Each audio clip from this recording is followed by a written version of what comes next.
Ready? Yeah. Okay, we're ready. Sorry about the voice. There we go. Okay, tell us a little bit about why you decided to run for Congress. Well, I decided to run for Congress because I feel like the people in power right now who represent us, they're not working for the people, they're working for special interests.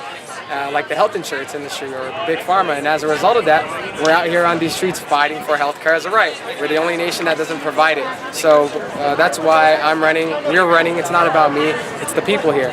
And we're running because it's time to put power back into the hands of the people. And we're sick of these career politicians, these lawyers, and we're sick of these parties that are not working for us. Would you state for the camera your full name? My name is Kenneth Mejia, M-E-J-I-A.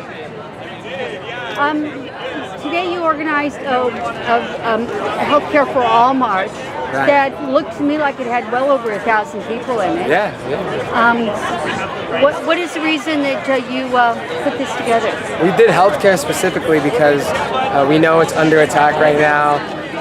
We know that under the Affordable Care Act, a lot of people are still not covered or they're underinsured, and we're getting increased premiums, deductibles, and copays. It's hard to afford healthcare. So we're here to fight for healthcare as a right, especially what's been going on in the past election. We're awake now. We're ignited by this movement of fighting back against Trump and also basically any establishment politician. So it's important to take that energy while it's still there and gather people and educate them about the issues and bring it back to their communities and their families. So it's about more of education and plan of actions.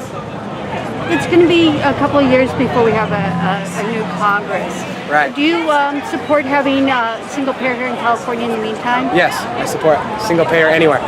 Are you working with some of the people trying to put that through here in California? I'm helping campaign for a healthy California. I'm working with any organization basically who wants to push that. So.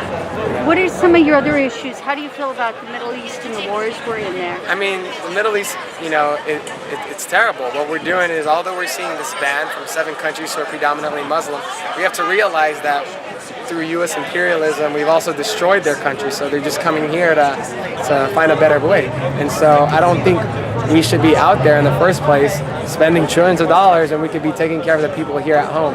The Muslims are not our enemy. They're not the ones denying health care for us. It's the government. So it makes no sense. I feel like we really need to know our priorities and who our real enemy is, and that's the people at the top. Have you ever looked into what Tulsi Gabbard recently did with going to... She went to Syria, right? Right. She got to see firsthand how it's like, and there was nothing, they weren't against the Russians, right? They were basically, or their own Gaddafi, or the own president of Syria. They were actually supportive, right, of what was going on. And, that's what we need. We need politicians who are willing to be transparent and to get the truth. And that's what she did. So. Yeah. And from what she said, the trouble is all being caused by the insurgents being pushed in there by the Americans, and and the people there want us out. And we're arming them. We're arming them with money, with dollars, with weapons. So it's a mess. We should just not even be there. That's great.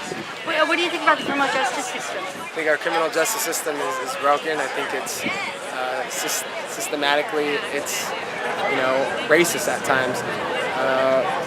Disproportionate numbers are, black and brown people who are getting killed or incarcerated. And I think, not only has the system failed them, but, if you're a police officer and you see someone running away from you and they're unarmed, you shouldn't kill them, just because it doesn't make sense to me if you just keep killing people based on your intuition. Of course, it's okay to be. We understand you have a hard job, but from what we've been seeing, these issues, you don't just shoot first and ask questions later. I think you should.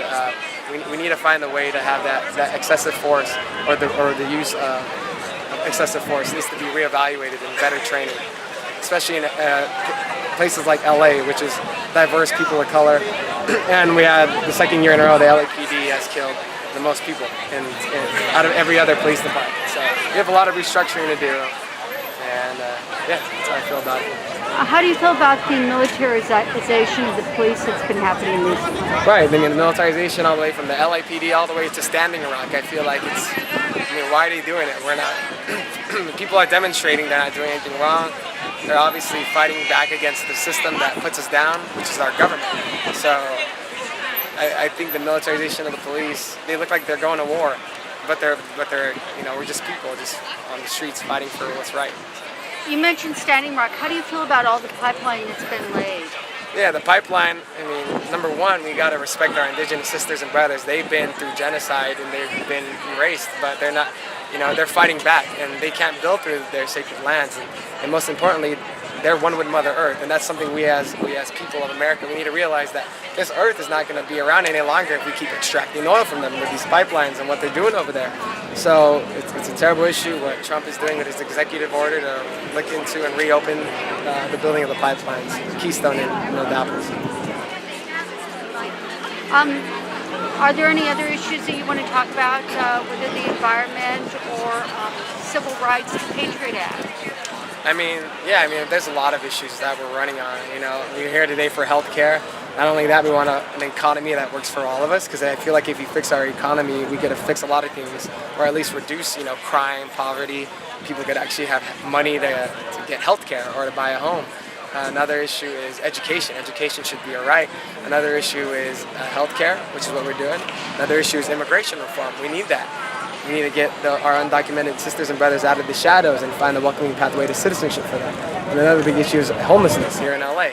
We're one of the top 3 largest homeless populations in the world. So, and the environment, most importantly. I'm a Green Party member, and we got to realize that, like I said, our Earth is only here as long as we want it to be. And if we're going to keep extracting fossil fuels and natural gas, and we're going to keep seeing our politicians, Democrats and Republicans, accepting money from them, we're never going to be free, and the future of our children is in danger. So we need to step up, and we need to move towards clean, renewable energy, and that's what I hope to do with our campaign, and that's what the Green Party does too. So. Thank you. One more question based on what you said. Do you support free college for all? Of course. I support tuition-free public college, university tuition, and I'm pushing for canceling the $1.3 trillion of student debt. Thank you very much. Thank you guys.